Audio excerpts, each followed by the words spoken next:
Welcome back to the 23rd annual Wild and Scenic here in Nevada City in Grass Valley, California. I'm your host for this segment. I'm Kimberly Ewing, and I am delighted to be here as always inspired. Activism with incredible spiritual and connection to people and to the earth. So we're so delighted. We have incredible guests today. We have from the Wingspan film, we've got Matt, Josh, and Ian. Welcome, everybody. Thank you. Thanks for having us. So, Wingspan. Yeah. California condor. Oh, yeah. That's right.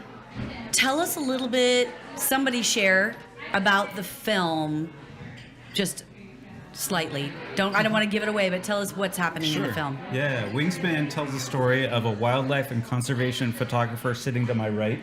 This guy, Joshua Asel, who has been documenting the California condor population in Pinnacles National Park for 7-8 years at this point. I think 9 years. Yeah. 9 years. At the Pinnacles. Yeah. Okay. Yeah. And so I encountered his photography and was so struck by it that I wanted to find out more about it.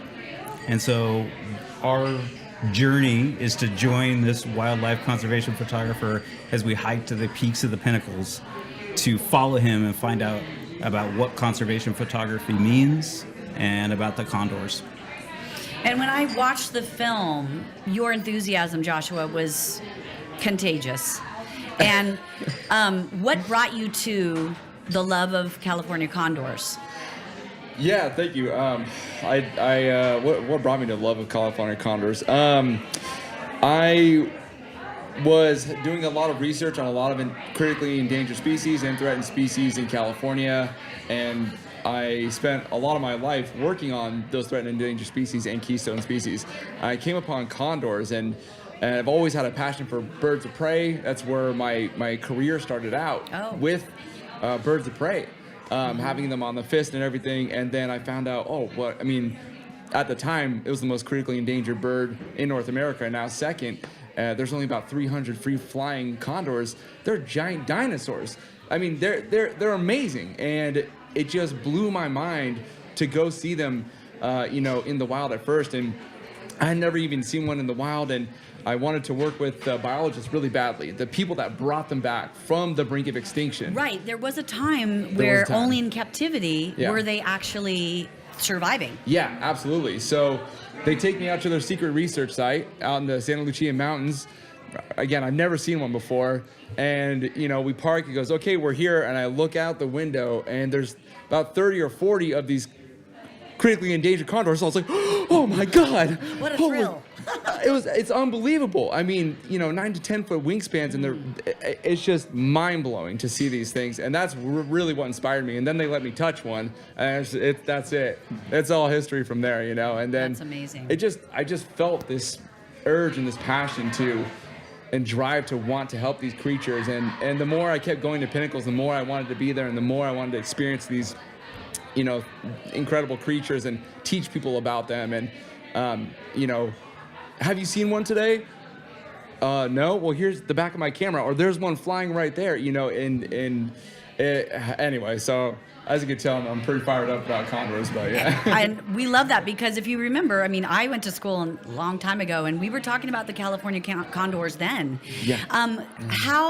Why Pinnacles? Why are they only stationed there? No. Or what's the story for the Pinnacles State Park? So there's a population in Big Sur, there's a population in Pinnacles, there's a population in San Simeon, and as of 2 years ago, there's a population, a very small population in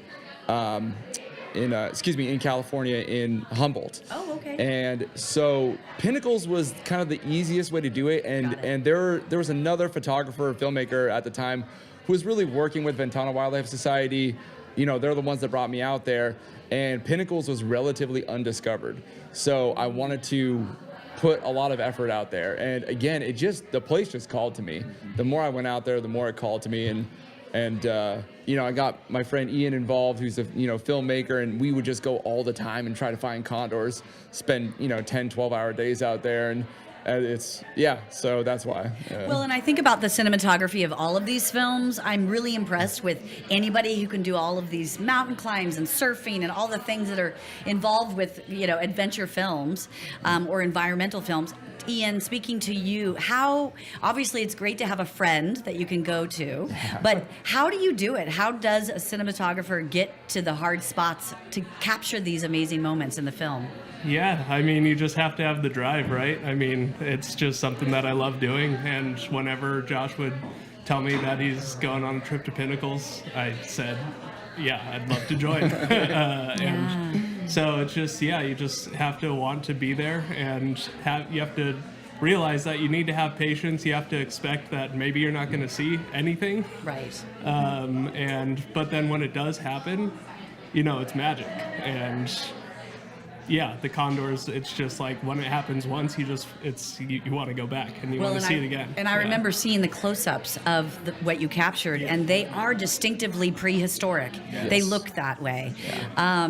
And the magic of the film is that, there maybe, the beauty of a condor seems to be within, and they're stoic. What do you notice about their characteristic if you've seen them on the films and in sight? Yeah, the film, conveys a great impression of how they are, but there's so much more to condors.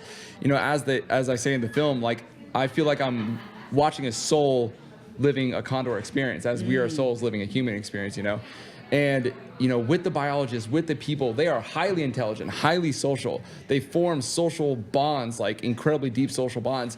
And when they're going, and they're very patient too, a lot of them, when they're being handled by the biologists, they're very patient, and then they get let go. Okay, you're free of lead poisoning. You're allowed to get let go. And then they go up on top of the beams, and then they just watch each other get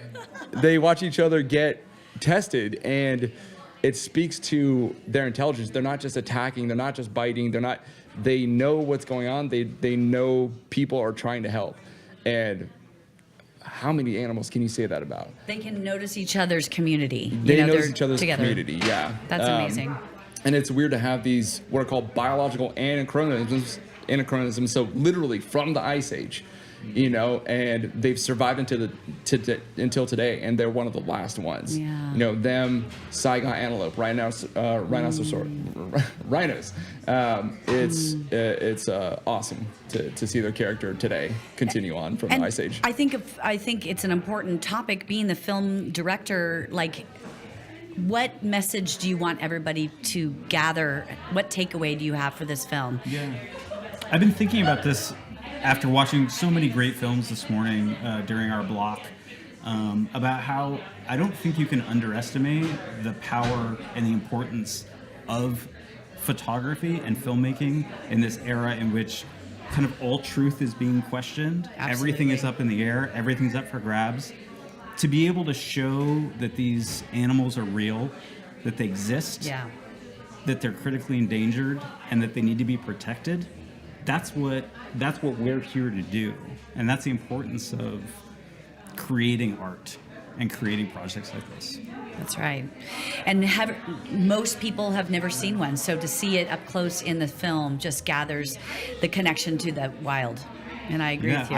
I had never seen one before I saw his photographs. And then when you get there in person in Pinnacles, and I lost all thought of what I was doing in terms of like following focus or where the camera was pointing. I just jaw drop, watch this dinosaur fly above my head. Exactly. It is awe-inspiring, and that's the film. That's the wonder of this festival and films like yours that provoke that connection to wild as the viewer.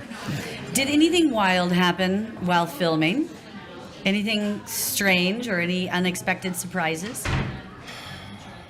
That's a it's good okay question. If it didn't. I can't think of anything in particular. The best part about it to me is literally just being able to bring people and seeing it for the first time, and then having that jaw-dropping experience.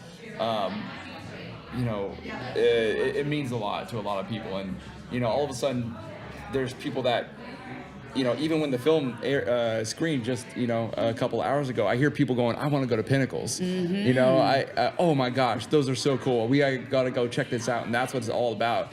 And so I know it's not while we're filming, but I feel like that's the result of everything we're doing is being able to hear that I want to go and I want to contribute. And that money goes to protecting the condors just by going and visiting a national park. Absolutely. Pinnacles in this case, but yeah. Especially now. Yeah, especially now. Especially now, and if you think about it, it's pretty special to see them, and who knows, 20, 30 years, we don't know. I hope they multiply. I hope they get bigger, but we never know. And so the specialness of this movie. Thank you guys for being here, and I'm impressed that it was a good screening this morning. Then it sounds like. Yeah, it was great. Good, good. Yeah, it was definitely. Well, thank you all for being here. The movie is Wingspan, and we just enjoy you guys being here, and thank you for coming. Let's see what's next. Yes, indeed. Yeah, thank you. You're here at the Wild and Scenic Film Festival with everybody and the filmmakers. We'll be back next real soon. Thank you.